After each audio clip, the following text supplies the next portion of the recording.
primeira coisa, eu queria agradecer em nome da Cristina o convite para participar dessa mesa, desse trabalho. Queria também falar da minha satisfação, já arrumou? Da minha satisfação de reencontrar pessoas com as quais eu já trabalhei, como a Beth. E, inclusive, foi muito bacana, porque em alguns dos exemplos que ela citava, eu lembrava, inclusive, dos professores, porque tive a oportunidade de participar da formação de algum deles, né? Enfim, é um momento muito bacana para mim também, né? Pessoalmente. Quando a Cristina me convidou, eu fiquei pensando o que talvez pudesse ser interessante conversar com vocês aqui.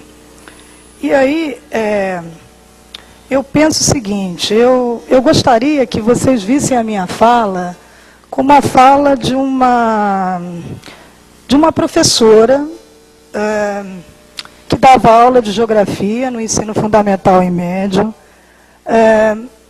que há 17 anos atrás buscou esse conhecimento, a princípio para enriquecer as suas aulas de geografia, e que no meio desse caminho foi se construindo e foi formando professores, exatamente há 16 anos ininterruptos que eu trabalho com isso, e que foi formando esses professores enquanto se formava.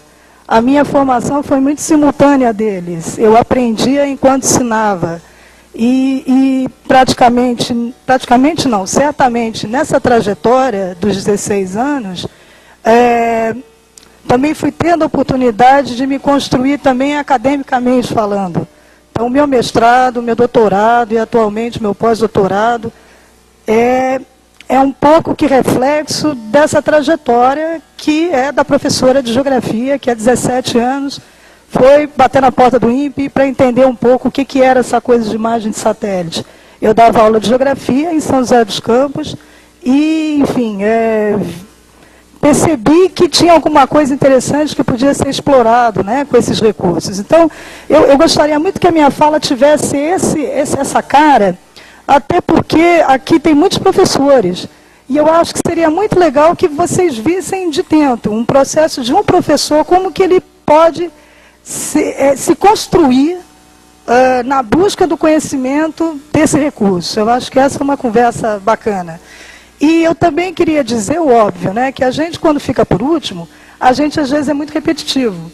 Então, muitas das coisas, eu imagino, que já foram ditas aqui desde a manhã, talvez vocês escutem de novo. E também não é só porque eu fiquei por último, é também porque a minha história se mistura com a história de muitas pessoas aqui.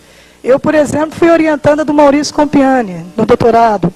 Eu tive o privilégio de ter sido aluna da professora Nídia, na pós-graduação da FEUSP, né?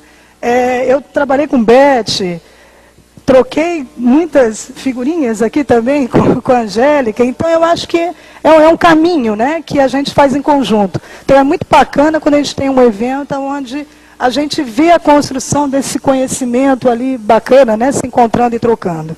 Bom, então, introduções à parte, eu pensei, então, a minha fala, fazendo um pouco desse resgate, né, dessa trajetória, mas focada muito na questão do meu doutorado, né, porque um pouco dos exemplos que eu vou falar são exemplos de Guarulhos, aqui na Grande São Paulo, que foi aonde focalizou muito a minha discussão. E, então, eu trouxe um pouquinho aí, enfim, né, como que... Deixa eu me ajeitar melhor aqui. Como que as questões do estudo do meio ambiente na escola e as geotecnologias podem conversar com relação às questões de cidadania, né? Um pouco da matemática que eu venho perseguindo e estou até hoje, é um pouquinho sobre isso que eu queria conversar com vocês. Vamos ver se eu acerto aqui. Acertei. Bom, especificamente quando eu falo nas geotecnologias, no meu caso, eu estou falando em sensoriamento remoto, né? Enfim, aquele conhecimento que há 17 anos atrás eu fui tentar ver o que era isso, né? O que era essa coisa das imagens de satélite. E o trabalho da gente foi sendo construído basicamente apoiado nesses dois vetores, né? Nesses dois processos. Um de entender sensoriamento remoto como conteúdo e recurso didático pedagógico, e, portanto, entender a contribuição, sobretudo das características das imagens de satélite, né? As cores, as formas, a justaposição de informações, o aspecto temporal, a visão sinótica, enfim.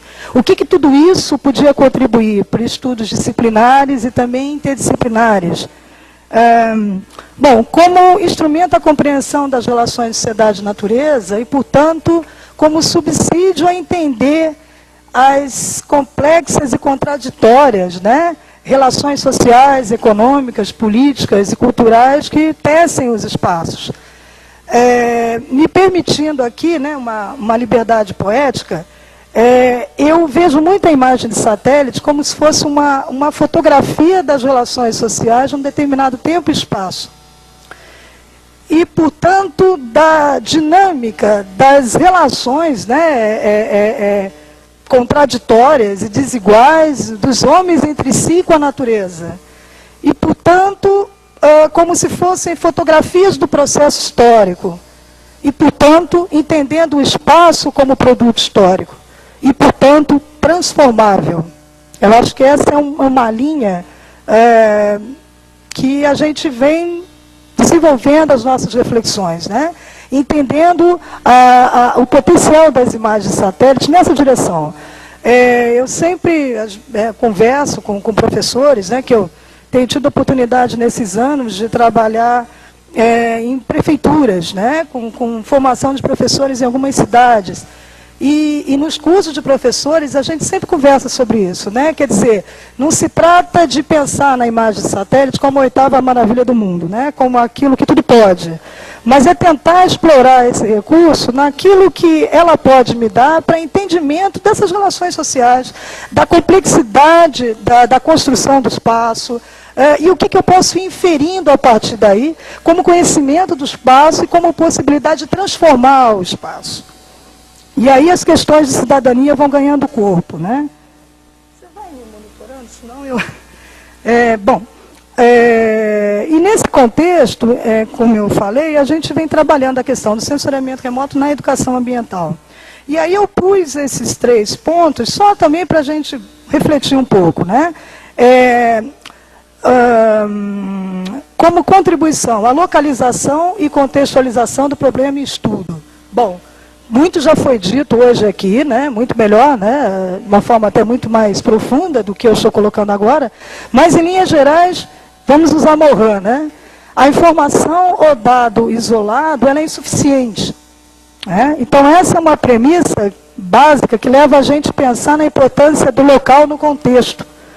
E da necessidade de estabelecer relações dialéticas entre o local e o global, o regional, né, conforme eu entenda, para o entendimento de problemas da realidade socioambiental.